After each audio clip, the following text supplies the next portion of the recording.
do what? Yeah. Help you guys talk to other people about Jesus, right?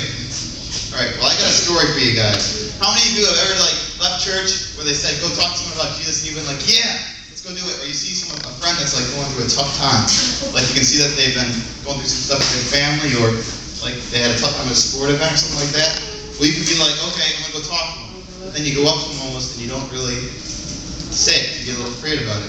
So I have a story for you. Okay, so this happened to me. I was like pumped. I was like, yeah, let's go get some people enthused about Jesus. And so I was like, I'm going to Walmart. Because everyone's at Walmart, you know? So I go to Walmart and I'm looking around. I'm scouting. I'm like, who can I pray for? Who needs some healing? Who needs some divine touch today?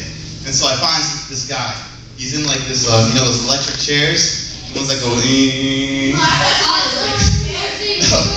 Okay, so I find this guy. And so I'm like, I'm gonna go talk to this guy, maybe pray for him, hopefully he can get healed by Jesus. And so I'm watching him. And he's just going around doing his business, and I'm acting like I'm looking for stuff so I don't look too suspicious, like, oh, this is a pretty flower, this is a nice fish down here. And so he gets to this island of calendars. And so I'm like, okay, I pick up a calendar, this is a pretty dog here, it looks good. But then I'm like, okay, I gotta get on my game now. So I'm about to go up to him, and I'm like, dude, I can't do it. So I walk away, go back by the fish. And I'm sitting there, I'm like, oh, well, I'll find someone else. So I'm looking around, I see somebody I know from church, and I'm like, okay, I'll talk to them. And then they're like, hey, how's it going? I'm like, it's going good, you know? So I'm just browsing. So she's like, okay, well, since you're here praying for people, pray for me, I have this problem. I'm like, okay. So I go up to her, and I just start praying for her, and just asking God to touch her life and stuff. And then I'm like, okay, well, this is kind of cheating because I already know this person. It's not really going beyond the church and talk to someone who doesn't know about Jesus. So I was like, okay, I'm going to try to find someone else. Like, it seems everywhere I looked, there was someone that had a bandage on, someone had a cast on, and I still didn't get the courage to go and talk to them. I was like, oh, I'm like the worst Christian ever. Peter was able to get 3,000 people in one day. I can't get one. And so it was like, all right, I need to find out how to do this right. And so the main reason I was enthused, it wasn't just because of the prayer meetings in church where they say you're supposed to go talk to people about Jesus. It's like when you read through the Bible, you see men and women of God who have it on their hearts to talk to people about God because God's changed their life. And how do you guys know, you find something really cool, like cool food, a cool video game, a really cool friend, you want to tell everyone about it. You want to be like, dude, check this out, play this game, talk to my friend, they're like the cool beans. So you tell them about it, but yeah, very cool beans. But then, so that's how I was feeling about it. So then I came on this verse here recently, and it says, it's in 1 Peter 3:14 through 15. But even if you should suffer for the sake of righteousness, you are blessed. And do not fear their intimidation, and do not be troubled. But sanctify Christ as Lord in your hearts, always being ready to make a defense as everyone who asks you to give an account for the hope that is in you, yet with gentleness and reverence. It's a little different out there, but okay. So, this is more about the setting of this story. The setting of these verses are in a place across the ocean, not near here, but it's similar to our time. It's where people are being persecuted for following God, people are being persecuted for talking to other people about God, because other people's religions are getting in the way and in conflict. So it's not that way here as much, but people still make fun of us if we act too good or if we act like the Bible tells us to. Like, how many people are like, oh, you told someone because this is bad, you're a tattletale, or you're doing this, that, and the other, so you're doing good. But here it says that even if we should suffer for the sake of righteousness, we are blessed. And who are we being blessed by, you guys think? Yeah, God. So is it better to hear what your friends think about you? Is it better to think that, oh, I'm so cool, that little Jimmy here is thinking I'm cool, versus the God that's bigger than the universe? Which one's better, the big God of the universe or the small little Jimmy? That's right. So it doesn't matter what Jimmy. But just keep that in mind when people make fun of you for doing what God tells you to, for obeying the Bible and obeying what He tells you to do. Just remember that. We're blessed by God if we do what He says, even if we're made fun of, even if we're persecuted, like it says here. And it goes on to say, do not fear their intimidation, do not be troubled. Why shouldn't we be afraid of other people if we're doing what God said?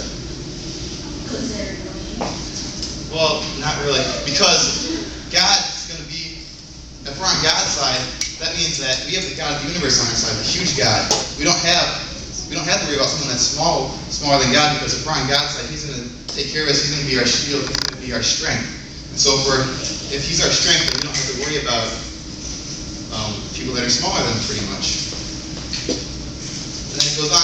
You can see, it's gone. In verse 15, it says, "But sanctify Christ in your hearts, always being ready to make a defense for everyone who asks you to give an account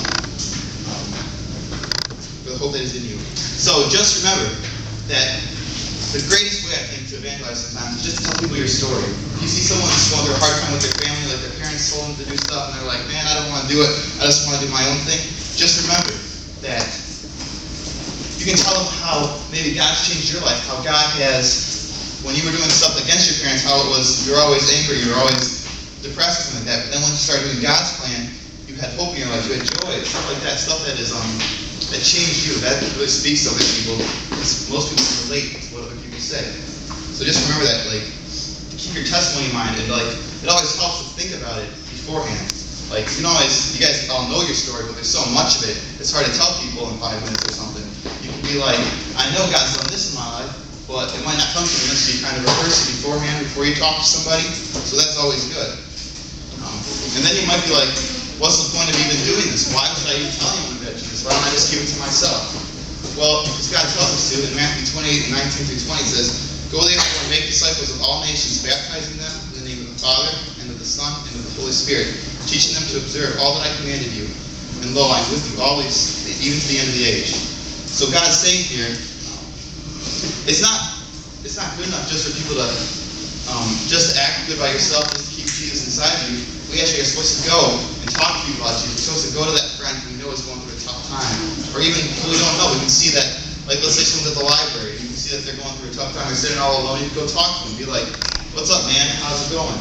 And they might be like, "Well, I'm going through some tough time. I don't really want to talk to you." Well, you can be like, "Well, can I pray for you? Or can I went through a tough time here too. So I might be able to help you out. I might be able to give you some advice on how to handle it well." And it's just awesome to talk about how God's changing the situation around. Because sometimes when it seems impossible, God just excels in that way. You think I can't succeed in this area of my life. Well, God just takes it and turns it around for good, and He turns it to where it seems like you couldn't get out of the pit you're in, but eventually you do get out of the pit, and where you can be successful.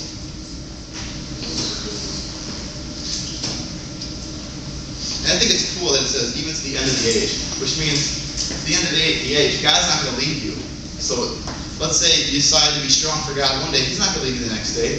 So you can be strong for God every day. He's going to be around you. He's going to be every day of the week, every month He's going to be around you. So you don't have to worry about, "Oh, I have to be a Christian at church, then I'm going to go home because God's only at church." No, God's going to be with you wherever you go. God's going to be, like I said in that song, He's going to be your strength. He's going to be your joy.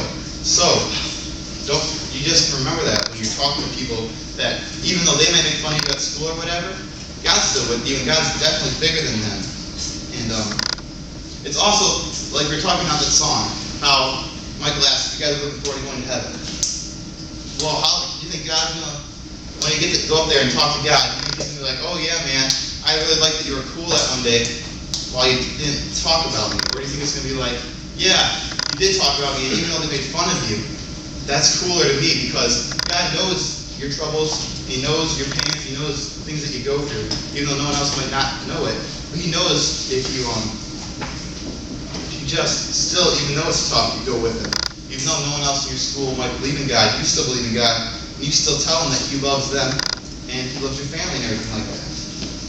But I have another story now. Okay, so I told you about my failed Walmart story, where I went in and pretty much looked at fish instead of talking to people about Jesus. So, instead of that, this one was kind of successful. So, I was talking to a friend of mine, this was a while back, probably when I was like 10, and his parents were having a tough time. They were talking about, he was talking about how he felt like they didn't care for him, that he was a mistake, and how he would be here. And I was like, dude, God put you here for a purpose. He had a plan for you. And so, that kind of helped him out, but he was like, "Man, I don't believe that. I don't believe that God's real. I don't believe this, that, and the other." And I was like, even though you don't believe it, man, He's still there. He still cares about you. He still he still believes in you because he's made a plan for you. Each of you guys here, and he did too, you all have a plan, a predestined plan, a plan that God made before the beginning of time. And he has that plan. He made it so you're able to walk in it. It's not impossible, so you don't have to be superstar Jesus guy or whatever, but he's made it so you can do it possibly. It's something that's very achievable. So I was talking to him about this, and he seemed like it was okay at first, and then I prayed for him and stuff, and then it helped him a little bit. He wasn't completely happy, but then later on in my life, I kind of moved away, so I didn't know him for a while, but then later on in his life, I learned that he got saved. He went to church, and he became a Christian. I was like, sweet, because maybe some of the seeds I planted in his life helped him get to that level where he was able to open up to God, believe in him as his Savior, and believe that he should carry his love for him. Does anyone else have any stories like that, where you talk to Jesus, or talk to people about Jesus, or you wanted to, maybe? Yeah, one guy. You can teach everyone else. But that's pretty cool. But, yeah, and the reason that we're doing this, that we talk about Jesus, is not because it's easy. Because if it was easy, we'd probably do, or if it was something that if we only did it because it was easy, most of us probably wouldn't do it. We probably would just do what we wanted to do, like play video games or talk with friends, go to sports, stuff like that. But since God tells us to go do it, that's why it's important. And so just as it is important to do the offering, to worship God that way, to come up front and worship God at church and at home and stuff, it's just as important to go talk to people about Him. And He tells us to. And if we don't obey in one area of our life, that's still disobedience to God, and it's still not good. But here, this is what I want to encourage you guys in. I want to encourage you guys to live all out for God by being Christ-like examples in every aspect of your life, by being good influences and world changers. It just might start, like I said, talking to family members or close friends, but don't let it stop there. Keep talking to people, keep ministering to them until everyone, pretty much, I say keep evangelizing, keep talking to people about Jesus until He comes back. So pretty much that might be your whole life, it might be only a couple more years. But just do that, and just don't worry what people think about you, but just put your life in God's hands, let Him lead you where He takes you. I'll go ahead and close out in prayer real quick here. God, thank you so much for us, God. Thank you that we can come here and worship you, Jesus. I just ask that you would just bless the students here, God, and that you would just watch over them this week, and give them the boldness and courage to speak about you to their the peers, the people that they know, God, their family, Jesus. That they would just take a stand for you, and they wouldn't settle. They'd be always going after you, God. That they'd seek you with all their lives and all their hearts. In your name.